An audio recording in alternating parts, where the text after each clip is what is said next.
বিজয়কে সুসংহত করার পথে প্রতিবন্ধকতা হল বিএনপির মতো সাম্প্রদায়িক সন্ত্রাসী অশুভ শক্তি। এই শক্তিকে পরাজিত করতে হবে, প্রতিহত করতে হবে। বাংলাদেশের বিজয়কে সুসংহত করার প্রতিবন্ধক বিএনপি বলে মন্তব্য করেছেন আওয়ামী লীগ সাধারণ সম্পাদক এবং সড়ক পরিবহন ও সেতুমন্ত্রী ওবায়দুল কাদের। আজ বুধবার ঐতিহাসিক মুজিবনগর দিবস উপলক্ষে রাজধানীর ধানমন্ডি ৩২ নম্বরে জাতির পিতার প্রতিকৃতিতে শ্রদ্ধা নিবেদন শেষে তিনি এ কথা বলেন। কাদের বলেন, এটি আমাদের জাতীয় জীবনে এক ঐতিহাসিক দিন।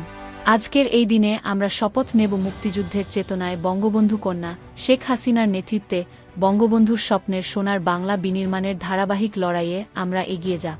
বঙ্গবন্ধুর স্বপ্নকে আমরা বয়ে নিয়ে যাব উন্নত সমৃদ্ধ বাংলাদেশ এবং সেখান থেকে ২১০০ সালে বদ্বীপ বাংলায়।